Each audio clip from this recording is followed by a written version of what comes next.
Do Evangelho segundo São Mateus. Naquele tempo disse Jesus aos seus discípulos: guardai-vos dos falsos profetas, que vêm a vós com aparência de ovelhas, mas por dentro são lobos rapaces. Pelos seus frutos os conhecereis. Porventura colhem-se uvas dos espinhos ou figos dos abrolhos? Assim toda árvore boa dá bons frutos, e toda árvore má dá maus frutos. Uma árvore boa não pode dar maus frutos, nem uma árvore má dar bons frutos. Toda árvore que não dá bom fruto será cortada e lançada ao fogo. Portanto, é pelos seus frutos que os conhecereis. Nem todo o que me diz Senhor, Senhor, entrará no reino dos céus, mas o que faz a vontade do meu Pai que está nos céus, esse é que entrará no reino dos céus. Em nome do Pai, e do Filho, e do Espírito Santo.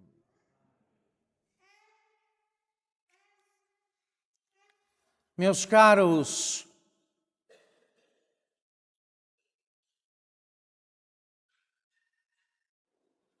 nossa realização no tempo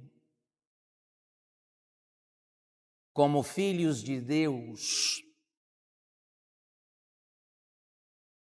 e, portanto, e depois a nossa felicidade na vida eterna depende da superação de um obstáculo que está em nós desde o pecado de nosso primitivo pai Adão. Depois que Adão pecou, a primeira providência que ele tomou foi esconder-se de Deus, ocultar-se das vistas de Deus. Ele deixou de confiar no Senhor. O pecado produziu na inteligência de Adão uma escuridão que não lhe permitia mais identificar o seu Criador como seu maior benfeitor. Porque agora ele tinha caído em pecado e ele não sabia qual seria a reação de Deus ao saber que ele havia desobedecido. Por isso, então, ele foge da presença do Senhor.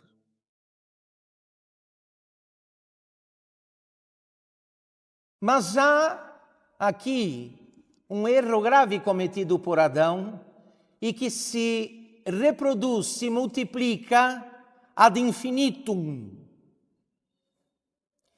nas gerações que se seguem. Porque também nós fomos formados numa espécie de mentalidade que dá razão a Adão. Nós temos dúvidas de que de fato Deus seja amigo de nossa felicidade. Porque, afinal de contas, o Evangelho de Cristo é estreito, é apertado. Os mandamentos, para alguns, são inviáveis. E certas normas e regras da vida cristã não podem ser praticadas porque parecem anacrônicas, fora do tempo. por causa desta impressão falsa, soprada como uma brasa por Satanás, de algum modo deixamos de confiar que Deus seja efetivamente amigo de nossa felicidade.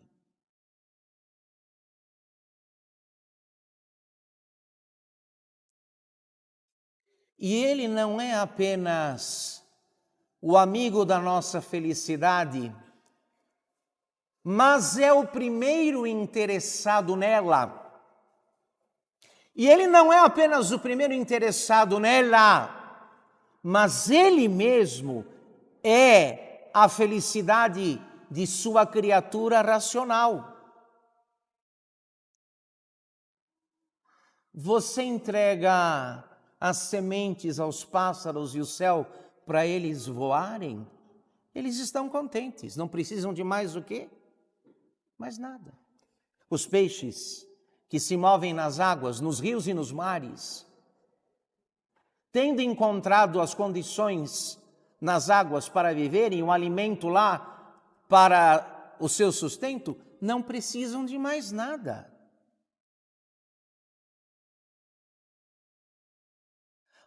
Os animais de carga, dê a eles um bocado de capim de feno. Pronto. Não querem outra coisa. Mas nós não.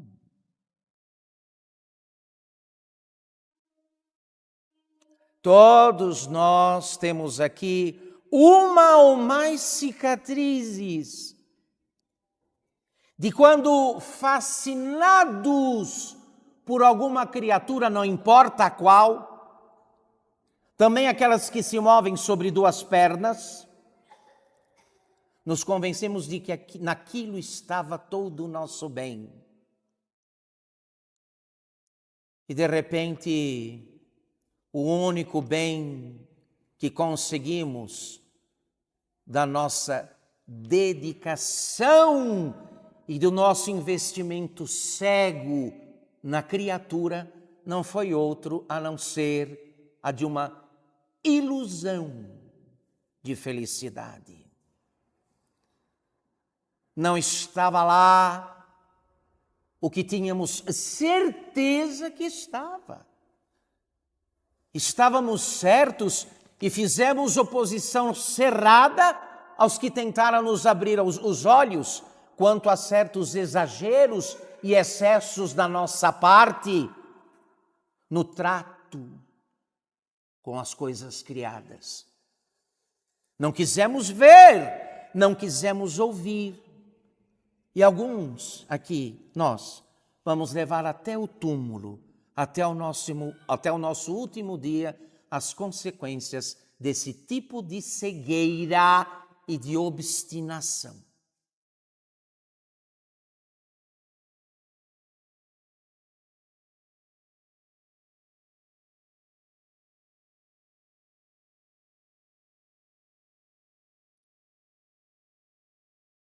Deus, sendo quem Ele é para nós o sumo bem. Não há outro. E as criaturas que deveriam servir como uma espécie de degraus de uma escada para nos conduzir até a fonte de todo o bem, as criaturas que em diferentes graus manifestam algo da bondade de Deus, da verdade de Deus e da beleza de Deus, como degraus, umas mais, outras menos. Quando encontramos esta escada, paramos em algum degrau.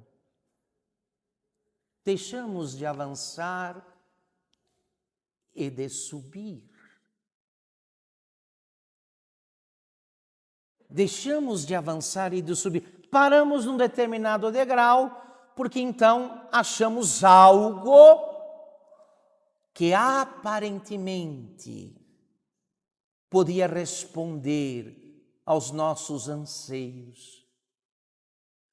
Mas vocês sabem, meu irmão, Há uma lei que rege tudo o que está criado, porque tudo o que está criado está sob o império do tempo. E o que era novo ontem, hoje está velho. O que era belo, hoje ficou feio.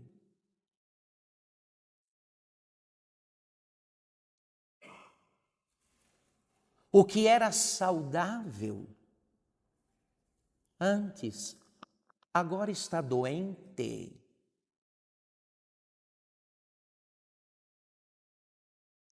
O que era vivo, o que estava vivo, morreu, passou, acabou.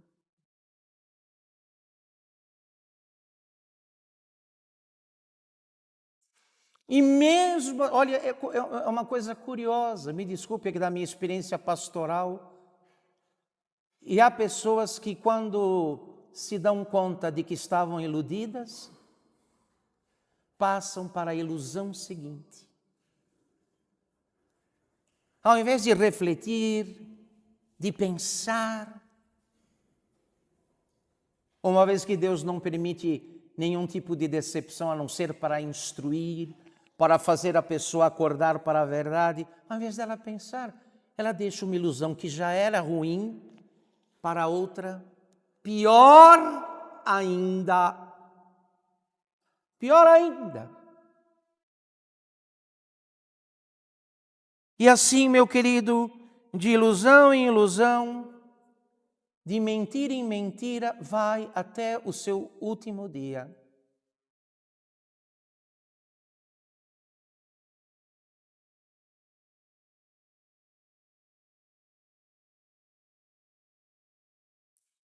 E seria interessante aqui para nós uma experiência parecida, uma graça, vamos chamar de experiência, uma graça parecida com aquela que Deus Nosso Senhor concedeu a Santo Agostinho, que quanto ao que estamos meditando, chegou a esta bem-aventurada conclusão, quando disse: Tu estavas comigo, Senhor, mas eu não estava contigo.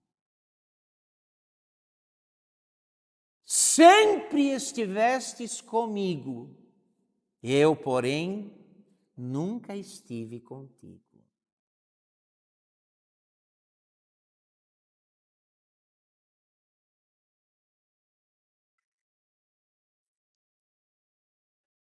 E agora, então, feitos estes esclarecimentos, podemos como que dar à oração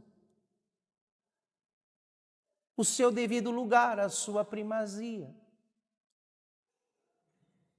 Porque no contexto do tempo, o que temos para nos unir a Deus, que é a felicidade em si mesmo, o que temos para nos unir a Ele é essa graça chamada oração.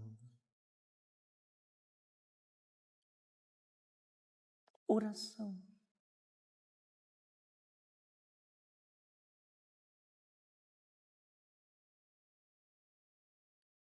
Que deveria ser, para um fiel esclarecido e instruído, a coisa mais fácil de fazer. E aqui é preciso dar um esclarecimento. Evidentemente que a oração mental, chamada meditação, ou a oração vocal, não se podem fazer a todo tempo. Nem os religiosos, nem os padres podem. Nem os monges nos mosteiros conseguem. Porque temos uma série de outras obrigações e responsabilidades que não nos permitem propriamente um ato objetivo de devoção. Mas assim, guarda bem, assim, um modo permanente, um modo de orar, de unir-se a Deus, que não conhece interrupção, que não é aquele que se consegue por palavras, mas pelo desejo.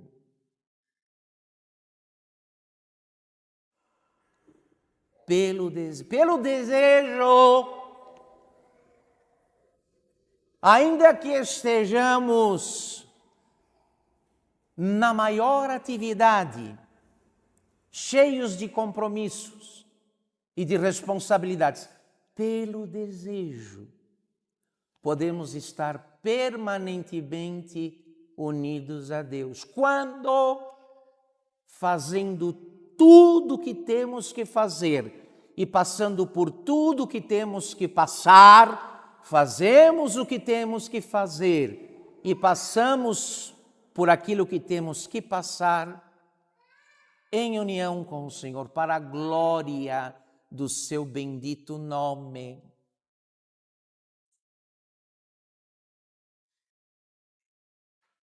Para a glória do seu bendito nome. E a glória de Deus é a manifestação das perfeições dele nas coisas que ele criou. É assim que damos glória a Deus, que a criatura racional, dotada de inteligência, glorifica o seu Criador e o seu Senhor. Quando unida, pelo desejo, procurando a Deus, não quer outra coisa a não ser naquilo que faz e naquilo que sofre, naquilo que ganha, naquilo que perde, naquilo que vem, naquilo que vai.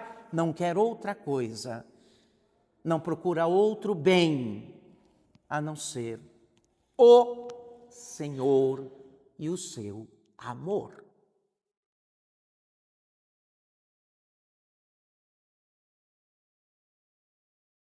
E essa doutrina que hoje expomos aqui nesta catequese, neste sermão, ajudaria muita gente a cessar esse divórcio, essa dicotomia entre fé e vida.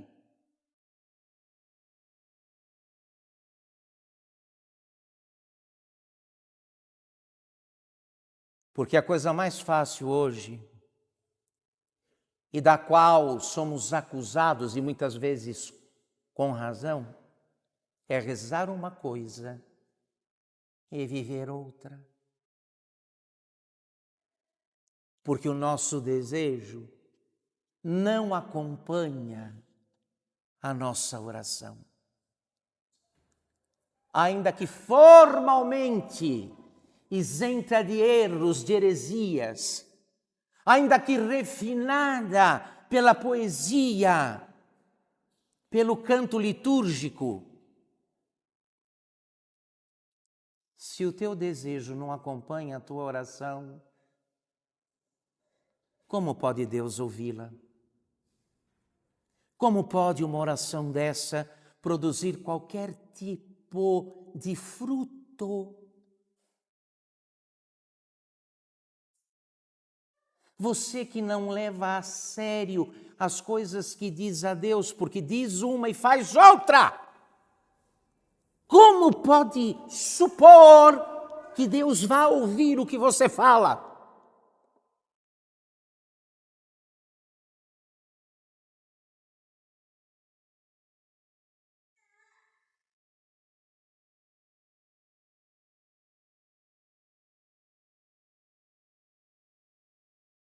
A oração, como eu a descrevo, concede a suma sabedoria aos mais simples e ignorantes.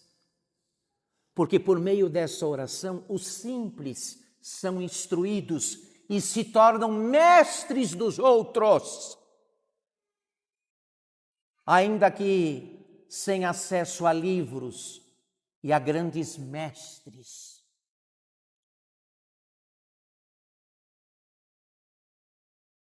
O que assim, com o desejo, se volta permanentemente para Deus e assim está em comunhão com o Senhor, ainda quando dorme, não cessa de fruir uma perene alegria e paz de alma.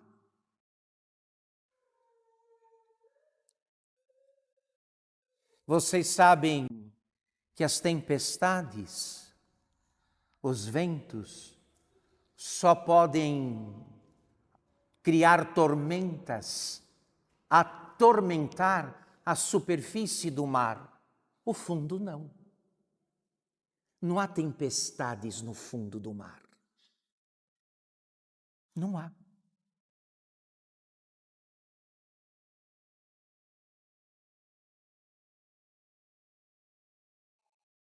De modo que o homem assim, a mulher assim, burilados por Deus, pela oração, estão sempre em paz. Ainda que tenham que enfrentar o diabo face a face.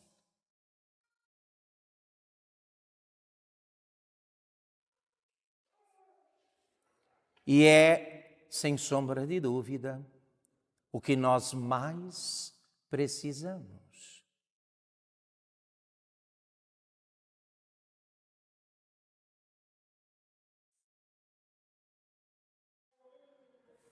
Se vencermos, então,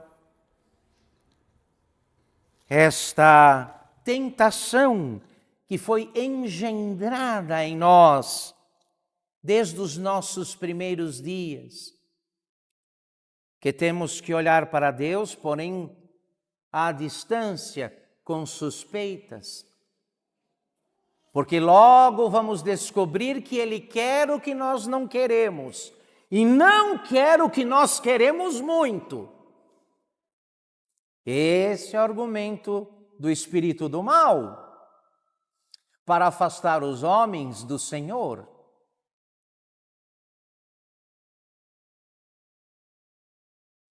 E o que é, meu irmão querido, minha irmã amada, o que é um mandamento, um sacrifício, a virtude da paciência, a virtude da castidade? O que é o próprio martírio para aquele que bebe pelo desejo nas fontes da vida que estão em Deus.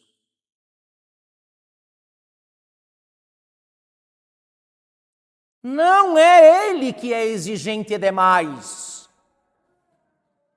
Nós é que não rezamos direito. Nossa oração é precária e deficitária. Porque rezando, o nosso desejo continua em nós. Somos como quem despachou um bonito pacote pelos correios. Um pacote de presente, muito bem fechado, com um laço, que não tinha nada dentro. Nada. Nada.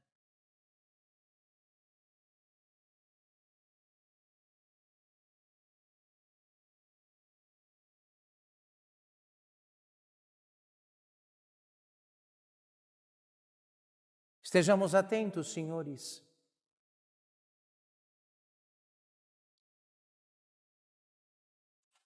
A falta desta luz pode frustrar toda uma existência.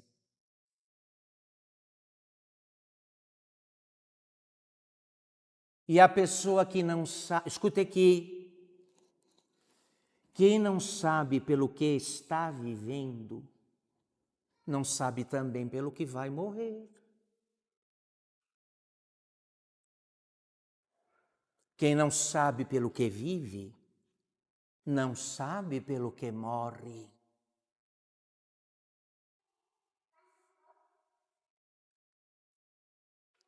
Então, hoje o Espírito Santo e a esposa o Espírito Santo e a Igreja Católica, a esposa, apelam, porque Deus não precisa de nada nem de ninguém. Ele não.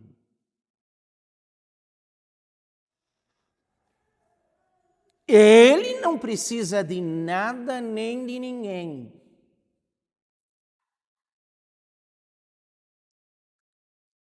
Mas nós precisamos. Nós precisamos porque um juízo honesto, sobretudo para os que já estão com mais idade aqui. Talvez aí os jovens ainda tenham ilusões, demorem algum tempo para acordar. Mas nós, que já passamos de meio século de vida, não temos direito a certos enganos e ilusões. Meu irmão, as coisas estão passando por nós e nós pelas coisas. Elas escapam de você e você escapa delas. Não adianta espernear. Não adianta. Assim é e assim será.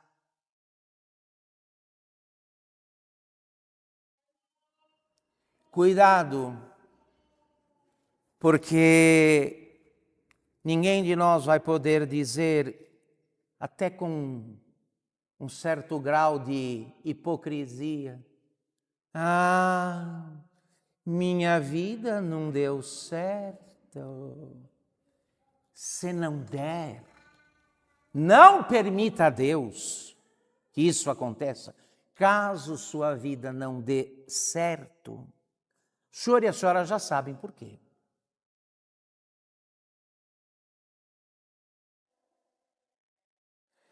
Lembra que te foi dado pelo batismo o dom da piedade, pelo qual você, unindo-se a Deus, frui tem uma prelibação, um antegozo daquela felicidade conhecida só pelos eleitos, pelos santos na glória.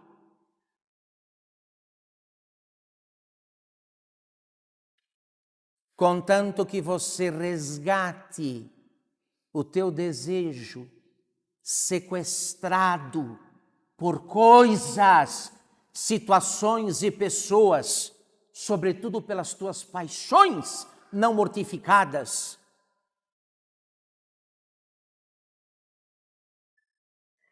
E quando isso acontecer, quando você, pela graça de Deus, conseguir resgatar o teu desejo, então poderá reverberar Santa Teresa d'Ávila, que diz: tudo passa, a quem a Deus tem, nada falta, só Deus basta. Em nome do Pai, do Filho e do Espírito Santo.